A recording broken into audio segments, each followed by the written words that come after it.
Welcome to my next Stranger Things Season 4 episode review video. Before I get into that, though, pretty important, if you're not caught up to the point where I am in rewatching or watching Stranger Things, or you're just not entirely sure, then you definitely need to take the initiative and pay attention to the episode's title, which of course I'll mention, as well as put in the description. If that happens to be the case, font, you're not caught up, it would be my recommendation that you don't watch this detailed review any further to avoid any potential spoilers. And full disclosure, I've already watched all of Stranger Things. I'm actually rewatching it now.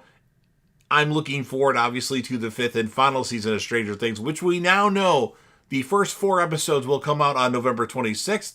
Then the next 3 will come out on Christmas Day.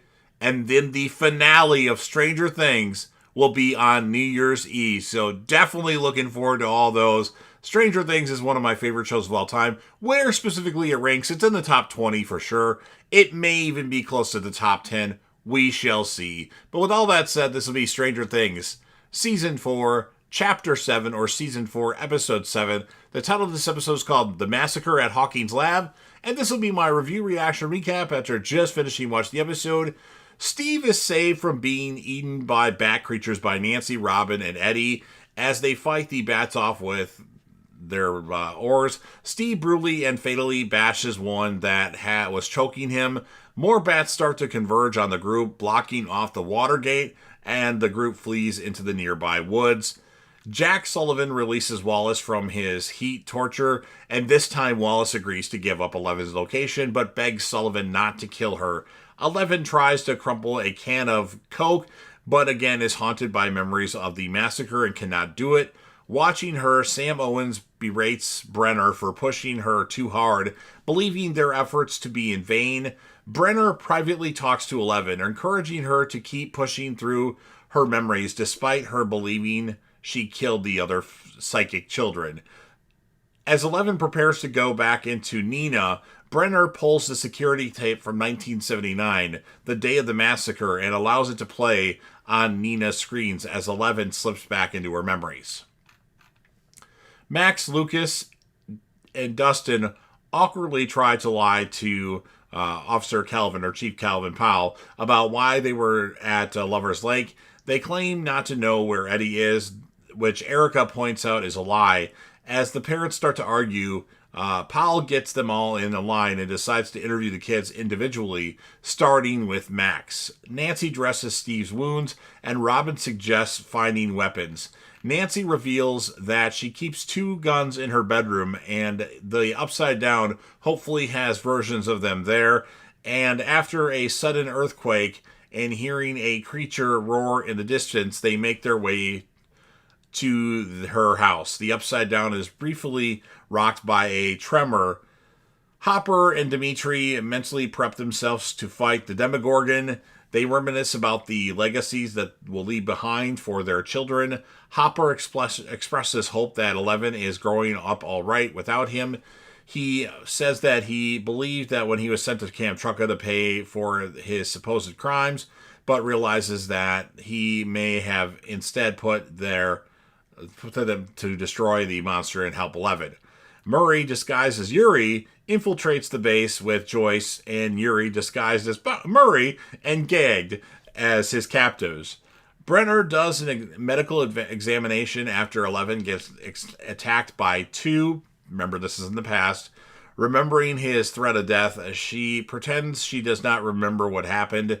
Knowing she must have been attacked by one of the children, Brenner lines them all up and decides that 2 is responsible and tortures him with an electric collar until he confesses while Eleven watches, horrified. As the group walks through the Upside Down, Steve is quietly delighted when Eddie tells him that Dustin thinks highly of him. He admits he is jealous of Steve's bravery and impressed by his character, tired of always being the one who runs away or stays behind, and that he only went in after Steve because Nancy and Robin went too. He points out that Nancy went after him without a moment of hesitation and suggests he try to get back with her. Yes, get back with fucking Nancy! Jesus Christ, I'm tired of this Jonathan Nancy shit. Before Steve can think on this, another tremor occurs. Dustin frantically radios the other teens for help while pretending to use the bathroom to no success. Erica blackmails Lucas into explaining the situation to her. Dustin realizes that Vecna is creating gates wherever he kills and hypothesizes that he is an underling of the Mind Flayer trying to weaken the barrier between dimensions. And then at the Wheeler's window, lights flash outside, revealed to be the older teens in the Upside Down. Having made it to the house, Nancy leads them to her bedroom, but finds that her bedroom is mysteriously stuck in 1983, the day the Hawkins laboratory gate gets opened. And that her guns are not there because she hadn't got the guns yet. The group realizes that they can hear Dustin faintly across dimensions and realize they can see electrical energy while in the Upside Down, which illuminates in real world when touched, using them to attract the attention of the kids, or using it to attract the attention of the kids. 11 notices 2's friends watching her. The orderly pulls her aside and warns her that 2 is planning to kill her and that Brenner will let it happen because 11's power scares him. Having been the one responsible for her attack, he claims that he tried to intervene, leading to Brenner having him tortured. 11 asks why he continues to help her, and he insists that, "I believe in you." He slips her a key card under the table. The kids swipe Holly Wheeler's light bright toy and plug it in, allowing the teens to give them more detailed answers to their questions. They explain that they are stuck in the Upside Down. Dustin explains his theory that a gate has been created at every murder site, and that the teens decide to go to Eddie's trailer where Chrissy Cunningham was killed, taking bikes out of the Nancy's garage. At the same time, Max is released from her interview and she escapes with her friends on their bikes. Erica cutting the police car's tires, a bat spots the teens biking through the Upside Down, alerting Vecna.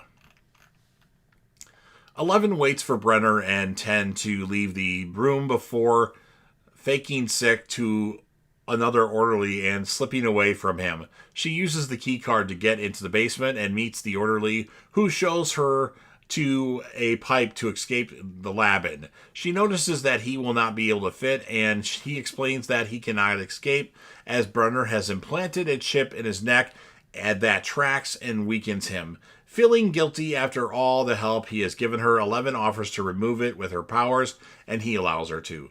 The guards find them before they can leave and trap them in a hallway, only for the orderly to kill them, revealing that he has psychic abilities. He reveals to a stunned 11 that he is actually one, and tells her to wait in a closet until he can find a way out. Murray's ruse works, and the warden takes him and his captives to the balcony of the arena so they can watch the prisoners fight the Demogorgon. Joyce sees Hopper, relieved at the confirmation that he is indeed alive.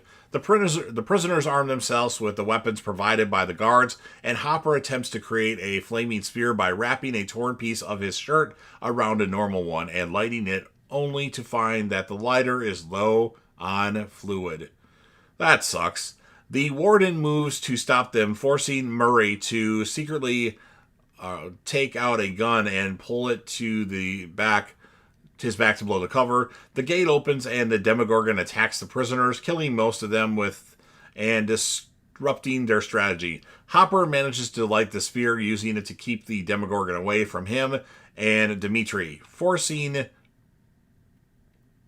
it to start picking off the rest who try to run. As the flame starts to die, Joyce and Murray force their way into the control room, opening the arena door and allowing Hopper and Dimitri to slip through. The Demogorgon almost gets through, but Hopper stabs it in the face, allowing the doors to shut. Joyce and Hopper reunite, and he smiles genuinely as he holds her. So that was a very touching moment in this episode. The teens arrive at Eddie Munson's trailer just as the kids break open the gate with the broom handle from the other side. They tie bed sheets together to make a rope for the teens to climb. Robin and Eddie make it through, but when the Nancy attempts to climb through, she ends up getting put in a trance by Vecna and confronts her with Barb, Holland's rotting corpse. He accuses her of allowing Barb to die and forgetting about her, and the blood starts spilling into the pool while Steve desperately tries to ruse her in the real world. to get her awake. She's just in a trance. 11 emerges from the closet when alarms start to blare to find out that much of the facility slaughtered and Brenner unconscious. She makes her way to the Rainbow Room and finds one killing two in a manner identical to Vecna. He asks her why she is upset when she had been mistreated constantly by the staff and the children, but promises that he understands her. Nancy finds her in Vecna's lair, who reveals that he knows she talked to Victor Creel. She shows Nancy what one is explaining to 11. One is actually Henry Creel, Victor's son. His parents moved to Hawkins in hopes of a new environment, curing his odd behavior, but after developing a fascination with the family of Black Widows he found in the house, he began to see himself as a human equivalent of one, someone who exists to purge the weakness from humanity. After discovering his abilities, he first experimented by killing animals, then by tormenting his family with psychic visions for their perceived weakness. After his mother suspected him and tried to have him institutionalized, he killed her and his sister, but his attempt to kill his father overexerted him, putting him in a coma and leaving his father to be blamed for the murders.